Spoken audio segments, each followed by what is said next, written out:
magacaaga iyo noloshaada xagaa ka bilowday intaana Poland iman? magacaygu waa Bashiir Cismaan ayaa la dhahaa. dalkan waxaan ku noolaa waqti aad u dheer. Soomaaliya oo weli dawladda ka jirto ayaan dalkan imi. maanan ahayn dadkii soo jabay soo tahriibay. hadda maanta waxaan ahay keligii waayo waxaan raadinayaa qof shaqaale ah. bidaar oo yahay qaybtana ka tagay 4,000 ilaa 5,000 slot qofka maaragtay aan xirfad ku shaqeyn lacagtaas u qaataa. marka 4,500 waa 1,000 euro. waa 1,000 euro. 1,000 euro lacag wanaagsan 1,000 euro. waxuma dalal badan bay dhaamta. anaga Afrikaan nahay kabaab ma naqaani ama shawarma ma cunno. dal waxa joogta ajnabi oo qurbaa cunto dad kale ayaa sameysay. fikrad xagee ka keentay?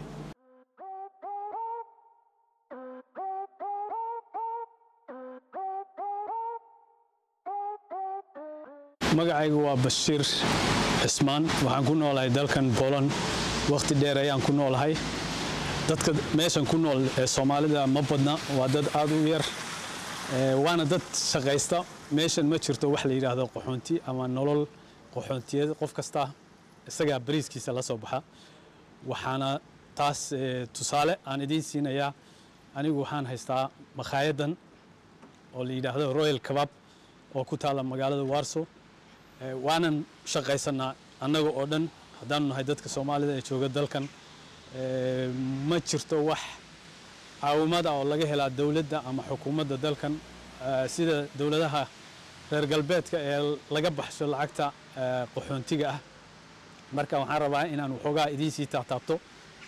xaaladda dalkan sida loogu nool yahay ama Soomaalida joogta say u nooshahay. Assalaamu calaykum waraxmatullaahi wabarakaatuh. kusoo dhawaada channelkayga waa Geedi Sahan. waxaan joogaa Poland, Warsaw mise Warszawa.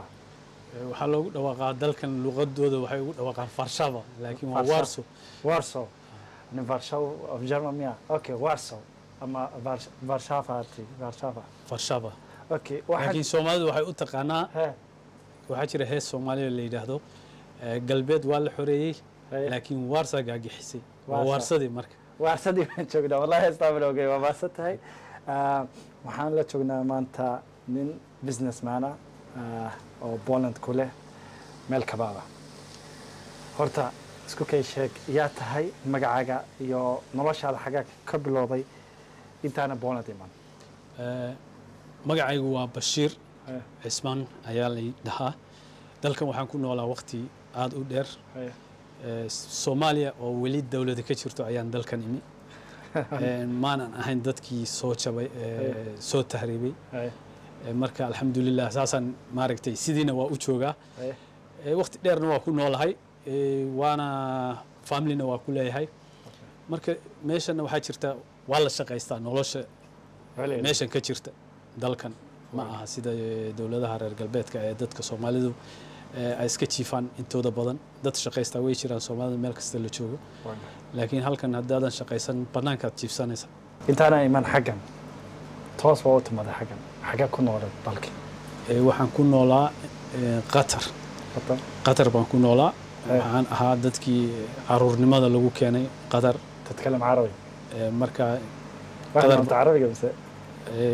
أنا أفهم شوية اللغة العربية. أوكي. marka على كل حال وقت dheer baa ka soo wareegay hadda. وأنت رمي. kabacdina halkan aan soo galay waxayna ahayd meeshaan u socday ma ahayn Poland. waxay ahayd Sweden. waxaan rabay inaan Sweden aado. Sweden waan tagay laakiin Sweden waxaan ahayd dadkii laga soo celiyay. Okay. marka sababta halkan joojisana waxay ahayd waxaa naloo sheegay in la geynayo America ama Canada. sababtaas halkan aniga ay joojisay. marka ilaa haddana waa joogaa. taasaa laakiin sabab u ahayd. businessman baad hadda soo meherad baa leedahay. taas waa lagu khasban yahay waxa weeyaan nolosha halkan waa nolol adag. noloshu waa adag tahay. waa inaad shaqaysataa. marka haddaad noqoto shaqaale weligaa shaqaale un baad ahaanaysaa. laakiin haddaad rabtid inaad tallaabadaada hore u qaadid waa inaad shaqaalnimadii ka gudubtaa. oo wax maaragtay ka duwan shaqaale ahaan inaad samaysaa. okay waxaa soo martay Poland xilli gaajo ahayd xilli waxba jirin waxaa soo martay Poland iyadoo European Union ku biirtay xaaladihii Poland ay soo martay adiga ku nooladii Soomaalida ku soo maray meesha bal wax yar naga sheekay wallahi been haddaan la sheegin noloshu aad bay adkaan jirtay waxaa jirtay mar qofku markuu shaqeeyo bisha dhan uu qaadan jiray $100 guri haddaad rabtay inaad kireysatana $200 buu kiradiisu ahaa marka noloshu ma fududayn marka waxayna ahayd waqti hore dad Soomaaliya badanna way soo mari jireen dalka oo taariibo inta badan ka iman jiray soo mari jiray Russia ka bacdina Jarmalka sii geli jiray ilaa Holland marka dadku waxay weydiin jireen mar walba maxaad dalkan ka qabanaysaa iyadoo ay saa tahayna waan tegi jiray westiga dowladaha reer galbeedka ah dadkii soo mari jirayna waan ku arki jiray marka ani waxaan aaminsanahay Soomaalida halka joogta inaan badankooda ka nolol fiicnaa baan aaminsanahay wayna jirtay waayo ani waan shaqaysan jiray mar walba laakiin ayagu intooda badan waxay qaadan jireen lacag ayda shaqaysan jiray marka de waa way la yaabi jireen inaan ku noolahay East Europe cunsurnimo ma dareentay inta joogtay way wax gaaraya 30 sano ama ka badan ba joogta xilligii shuuciyadii haayeen dalka ma furfurnayn hal mar madow ahaan muslim ma dareentay cunsurnimo dalka waan dareemay waqti in badan baan dareemay waayo berigii hore dadkani ma aysan aqoon dad ajaanib iska dhaaf dad madow berigii aan dalkani maalintii 10 jeer ama ka badan baa waxyaalo ay ah oo aad ka xumaatay oo cunsuriyad ku saabsan aad maqlayso xagaaga maaragtay address ahaan adiga lagu wado marka laakiin hadda dalka uu isbedelay wax kula hadlay wax ku eegaya midna ma arkaysid hadda ma dareemaysid in maaragtay inaad ka duwan tahay dadka marka waa kaas waxa weeyaan been haddaan la sheegina waqtina uu ka soo wareegay waayo caruurtii ku dhalatay internetka iyo nidaamkan cusub ayaa hadda waaweynaato caruurtii dhashay marka dadkii hore maysan aqoon waqti ay soo mareen dalkan xidhnaa oo shuuci ahaa oo aysan adduunyada u furnayn marka taasaa keenaysa adduunku waa isbedelaya noloshaada hadda xoogaa iga sheekaysan shaqaalo ayaa ahayd xagga shaqada ka wada to businessman fikradda xagee keentay wallahi fikradda waxaan ka keenay beri hore dhowr jeer waxaa jirtay aan wax furay marka wixii way ii socon waayeen dhowr jeer oo aan ku khasaaray baa jirtay marka de khibrad baan ka helay haddana shaqaalaan noqday haddana wax baan furay marka mar walba waxaan ku fikiri jiray inaan hore u socdo maadaama tahay qof maaragtay marti ah waxaan rabaa inaan ku sameeyo wax la yiraahdo qado oo markaas wixii aan meesha aan ku sameynaa waa raashinkaas Yurub laga isticmaalo bataatiska iyo kabaabka marka taasaan rabaa inaan isugu ka daro aad u aragtid waxaan meesha ku hayno ama aan ku iibino waa kaas tan waa rootigii ama khubstii carabta marka waxaan ku sameynayaa saxan waan ku soo qaadayaa salaad iyo hilib iyo potatoes waan isugu ka darayaa hadda maanta waxaan ahay keligii waayo waxaan raadinayaa qof shaqaale ah oo meesha ka shaqeeya maadaama meesha tahay ishag meel oo lagu sameeyo fast food waa fiican tahay maaragtay in la ogaado ama Soomaalidu meel kastay joogto ay arkaan sida loo nool yahay ama Soomaalida kale ee adduunkaas joogta ay u nooshahay meeshan mashiinkaas lagu jaraa wax maagi hore mindi caadi lagu jari jiray marka adduunka waxa keenay hor socod baa yimi technology waa kaas mindidii waa la dhaaf la soofayn jiray mashiinkaas la keenay moqta marka mashiinkii wax kasta fududeynaya hadda waxa aan goynayo hilibkaas haddaan mindi ku jaray waqti dheer buu igu qaadan lahaa laakiin mishiinka waa kaas markiiba saas u goynaya marka technology ka fudud ay ka mid tahay shaqaalihii waa ka yaraanayaan hal qof baa ka shaqeynaya meeshii laba qof saddex qof ka shaqeyn lahayd waayo wax kasta waxaa fududeeyay technology-ga isku day inaa maaragtay hilibkan laakiin waa inaa saa u qabataa toos saas okay saas aan qabay saas ula raacda okay waan qalday soma ya waa inaa toos u qabataa geed wala birtan jibin gaaray ogaa waxay u baahan tahay waqti u baahan tahay waqti okay experience kuma lehi mayda wax ay u dhaafay intii waan sugaa wareega dambe sugaa may waa caadi maxaa jira dhaxdan may waa wadi kartaa meesha qasab ma inaad sugtid ariya okay inta sar maxuu jar laayeen may bas waxaa loo baahan inaad toos saas u qabatay fiiri saasun saas xaga seesta saas midda kale waxay u baahan tahay waxoogaa khibrad geedan waa inaad joojisaa saas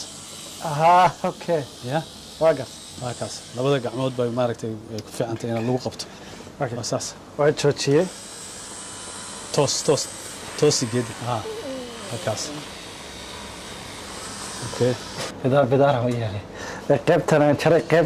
qaybtana ka tagay may waa saxda waxa ii sheeg waa la toosin ka marka dambe aad maaragtay ay jar adiga maaha khasab inaad meel kaliya ka goyso moogta marka saas ula raacaysaa marka waa caadi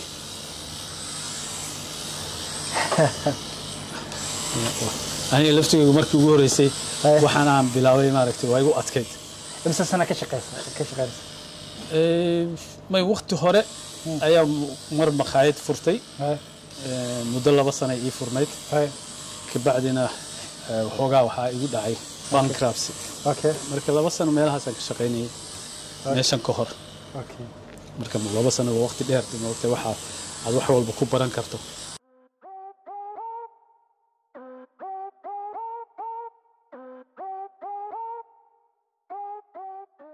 oo kuma sabta cuntada ay siisay adaa mudan waxweyn meeshan Soomaaliya waa marka la is arko waa meesha kaliya anagu dalka aan joogno mid baa jirta Soomaaliya hadda tahay wax qabiilku weydiinaya ma jirto Poland Soomaaliya hadduu arko wuu caawinaya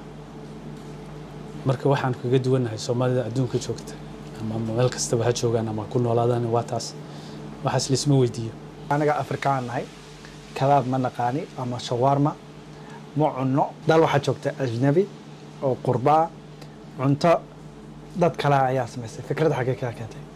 فكرة وحقيقة يعني واحد شرينين تركي وعن صاحب هنشرني هيا وحول هنشري مقايد سانو كلا وراشين كتركي قالوا سمي وكسمي شري مركا السجع أيا يودي oo ii soo bandhigay inaan share la noqdo waayo dhaqaale u baahday uu gasho marka sababtaas taasaa i bartay ninkaasaan waxaan la sameeyey wax la yiraahdo share meeshan aan wada yeelanay مسلسل نقال مدة دير waxay ahayd 1996 ومدودة هي مسلم باتاي كباب إيبسا كاستمر كاجن توجو بضو أجانب عنده بولنديس يضد ذلك ودلامبا أنتم بضو عدان عنده حسنا ما درين تا بس لو قدس ونك تبغى هذا شيء مدام مدة بدن شوكتين وفاميلي جا هي برتن وسيدي حسنا ما قدرين تا ما لقى يبسده ما أسمت ضدك كلام waxaan aaminsanahay cunsuriyad horta meel kasta way jirtaa way cunsuriyad hadii la dhaho ani waxaan aaminsanahay meeshan ka nimi ayaa adduunka ugu cunsuriyad badan way anagoo isku midab ah oo isku diin ah oo isku dhaqan ah ayaan is cunsuriyadna marka iska dhaaf nin cad anigu nin cad hadii cunsuriyadeeyo wax weyn uma arko laakiin waxaan fiirshaa majority-ga wax la dhaho meesha cunsuriyaddu way jirtaa laakiin waa dad aad u yar baa maaragtay aad ka dareemaysaa cunsuriyadda dad badan waxaa jira hadday inaysan ku dareensiin laga yaabaa inay cunsuriyin yihiin laakiin dad aad u yar ayaa ku dareensiinaya kaasna waxba kama soo qaada waayo aniga dhibaata ay keentay dalkaygii baa la gubay oo maaragtay la baaba'shay marka iska dhaaf taas wax weyn uma arko waxaa laga soo dalbaday raashin waxaana imanaya qof qaadaya marka waxa weeyaan inaan u sii diyaariyo qofkaas wuxuu imanayaa 12 daqiiqo ka bacdi qof qaadaya raashinkan marka systemkaas hadda wax lagu dalbadaa maaha dadka inta badan ayagoo guryahooda jooga ayay raashinka dalbadaan marka waa kaas hadda waa inaan maaragtay u sii diyaariya wuxuu rabaa saxan hilib isku jir ah lo iyo digaag ayuu u baahan yahay marka waa inaan hadda u sii diyaariya applicationada la isticmaalo maxay tahay oo dalabka maxaa dadka xagee ka codsadaan Uber Eats waxaa jirta mid kale oo takeaway waxaa jirta Glovo Volt inta kale waxaa jira dad keligood toos telefoonka ugu soo diraya oo wax ka dalbanaya marka hadda markii hore waxaa jira qof shaqaalaha la joogay marka qof markuu soo dalbado aniga u geey jiray hadda keligay baan ahay waayo qof shaqaalaha raadinaya qof waxaa jirta shaqaalahan baa dalab ka jirta waagaf marka markii qof aan helo ama waxaan jeclaan lahaa qof darawal inuu noqdo baabuurka wali karo waayo baabuur baa lagu geeyaa cunada ama mootada marka dhibaatadaas jirta dadka dalka u dhashay waxaas ma rabaan inay ka shaqeeyaan dadka waxaas ka shaqeeya deliveryga waa dad ajaanib ay u badan yihiin waay covid 20 daqiiqan haysana bararada ma garanaysid marka waxa weeyaan waqti yar baa marka diiwaankaas sidaas lagu shaqeeyo maaragtay shariiska lagu helaa meesha waa hagaag hal saxin ayaa la soo dalbaday oo kan ah ayaa la soo dalbaday hadda hal saxin la soo dalbaday okay ma sugna deliveryga saxankaas qiimihiisu waa lacagta dalkan waa 20 lacagtan waxa weeyaan 4 sama waa afar eray xogaa 4 eray 10 meelahaas ay noqonayso okay marka waxa weeyaan marka maalintii laga soo dalbado marka 20 sandwich oo kama 20 saxan saasa marka lagu shaqeeyaa wax lagu helo mid waxaan rabaa inaan ogaado haddii aanan shaqaalanahay oo Poland oo shaqooyinkan ka shaqeynayo qofka mushaharka ma mushahar madam ayuu qaataa mise dakhliga waa imsa Poland isku celcelis waa 4000 ilaa 5000 oo lacagtan maxaa lagu dhawaaqa lagu dhawaaqa slotty 4000 ilaa 5000 slotty qofka maaragtay aan xirfad ku shaqeyn lacagtaas u qaataa marka 4500 waa 1000 euro waa 1000 euro lacag wanaagsan 1000 euro waxuma dalal badan bay dhaamtaa lacagtaas lagu shaqeeyaa dalkan okay marka waa qofkii aan xirfad aqoon marka qofkii xirfad yaqaana waa lacagtiisu waa ka sii badan tahay taas haddii aan ku sheego waxa aan meesha dadka ugu darno raashinka waa asalaatadan meesha taala oo kala duwan tan waa cabbage oo cadaan ah kan waa basal yaanyadii waxaa kaloo jirta asagana waa cabbage kan waa asalaata kan waa soos cadaan ah kan waa basbaas iyo waxana wixii lagu siinayay dadka maaragtay hore u qaadanaya raashinka ay cunayaan waxa meesha aan ku gadaa waa taas nasz czeladnik dokładam swoje. Nie, to leżało, ja dokładam. Hadda waxaan samaynayaa safari wax la yiraahdo raashin safari ah ninkan odayga ii taagan proszę bardzo dziękuję do widzenia dad waxaa jira Poland inay waxbarasho ka helayaan aaminsan yihiin hadda waxaa jira agentiyo aso qolo oo travel ah dadka lacag ka qaadeen in Poland keena masleeday dadka been loo sheegay lacagta laga dhacaya mise waa run Poland waxbarasho taalayo jaamacadaha oo ka shay passport Soomaaliga may waxbarasho ninkii wax wata mid ugu horeysa shahaado Soomaaliya lama aqoonsana laakiin passportka Soomaaliga waa la aqoonsan yahay marka qof shahaado wata مثلا dal ka soo baxday shahaadadiisa ama waxbarashadiisa la aqoonsan yahay ma aha inuu qof mukhallasa soo maro toos buu jaamacadda ula soo xiriiri karaa wuuna heli karaa jaamacad waxbarasho waxbarashadina waxay ku xidhan tahay lacag marka qofkii lacag haystaa wax sharciyana wata wuu heli karaa dalkan wuu ka heli karaa dad badan oo Soomaali Kenyaati ah ayaa wax ka barta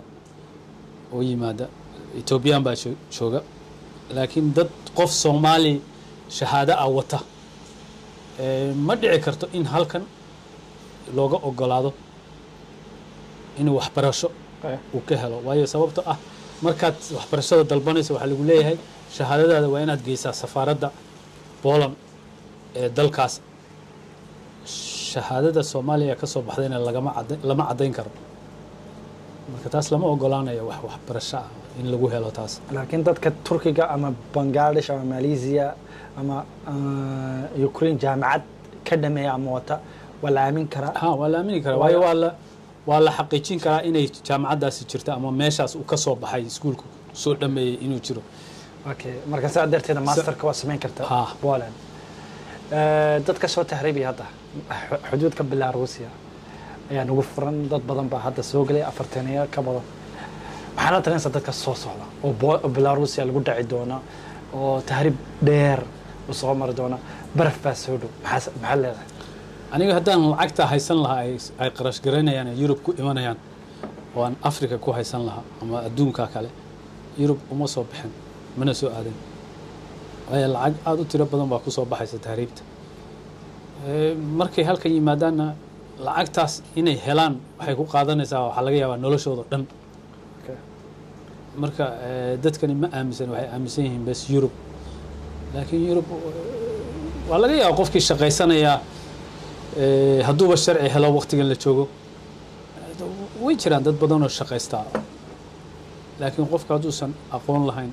shaqadu qabanaya waa shaqada ugu raqiisan ee Poland ama Yurubta kale waa meel kastaba waa lacag shaqada ugu lacagta yar ayaad helaysaa lacagtaasuna waa noloshaada ma dhaafsiisna meeshii unbaa taagnaanaysaa weliga deynta lagu leeyahay iskama bixin kartid waa saas deyntiina waxaa lagaa sugayaa biil baa lagaa sugayaa Afrika waa naqaana dad baad ka timi marka lacag badan bay dadkana soo khasaareeyaan oo aysan Yurub ka helayn waayaag qof hadduu rabo business inuu ka furto Poland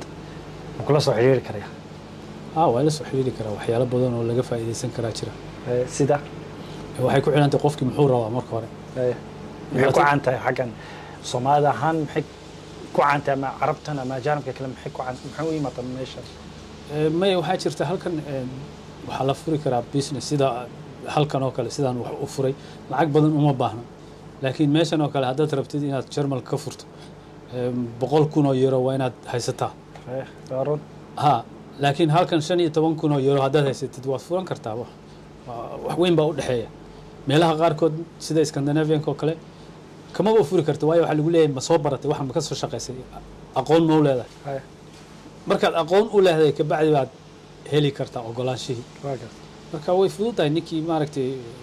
kulli qofka fikradiisa ay ku xiran tahay wuxuu rabo inuu sameeyo marka halkan way ka fududahay dawladaha reer galbeedka sidii wax looga sameyn karo dad badan xagan u yimaada hudheedka inay dalka u diraan iyo hilibka iga sheekay businesskaas hilibka halkan hilibka aan arkay ee la dirayo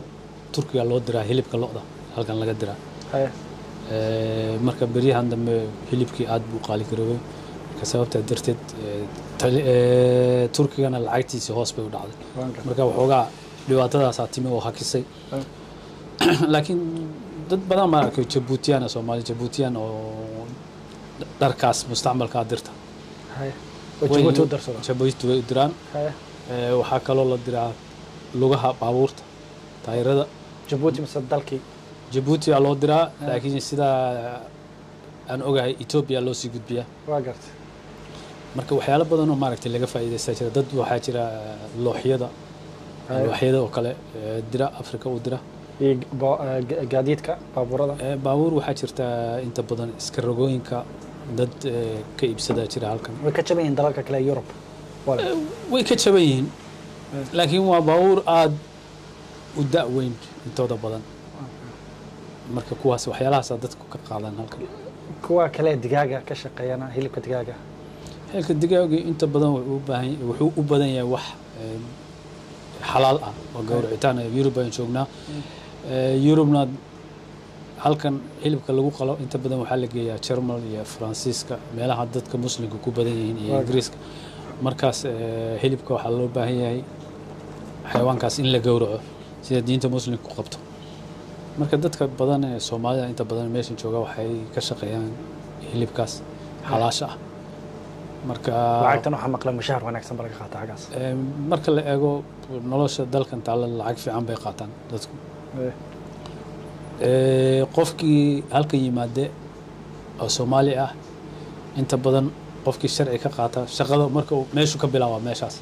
way Soomaali baa xagga ka shaqeeya wasiqanan waa la isgeeya marka sababtaas keentay maaragtay in Soomaali inteeda badan meeshaas ka shaqeyso marka loo eego lacagta ay halka ka qaataan German ama Sweden haday ka shaqeeyaan kama qaadan karaan xagga ka badan waxaan rabaa inaan halkan uga diro in laga gaarsiiyo haddii uu jiro waxaa jira nin saaxiibkay oo jira qadar ku noolaa waagii hore waxaan lahaan jiray xidhiidh muddo aad u dheer hadda ugu dambeyn waxay ahayd baan u maleeyaa 2002 ayuu warqadii ugu dambeysay ii soo qoray qadar buu iga soo qoray marka ninkaasaan aad u raadinaya saaxiibkay Maxamuud kulli hadduu videogan arko isaga ay garanaya marka waxa weeyaan Soomaalida dadka Soomaali galbeed Maxamuud Maxamed baa la yiraahdaa magaciisa wuxuuna ku noolaa Qatar kulli haddii maaragtay uu videogan daawado isaga ay garan doona marka waxaan ku leeyahay saaxiibow meeshii aad igu ogeyd baan joogaa waxaana jeclaan lahaa inaan nolosha isku aragno beriga 2002 waraqas ku dirtirteen marka warqadii ugu dambeysay uu isoo diray maalin dhaweyd waxaan galiyay meel groupka dhalinyarada Qatar ay leedahay baan galiyay laakiin ilaa hadda jawaab kama hayo waay Maxamuud Maxamed hadda arkisid odayga magaalada Poland la soo xiriir mar hore ugu dambeysay 2002 waa muddo dheer gubadna waxa fast 20 years wax gaaraya weeyaan aka saaxiibtinimada ka weyn magaalada oo ka soo raadiyay hadduu messenger wax igu soo qoro oo ku soo sheegay teleefankaagana waa siin doonaa insha Allah taala waana ku maasatay videogan هذا مدن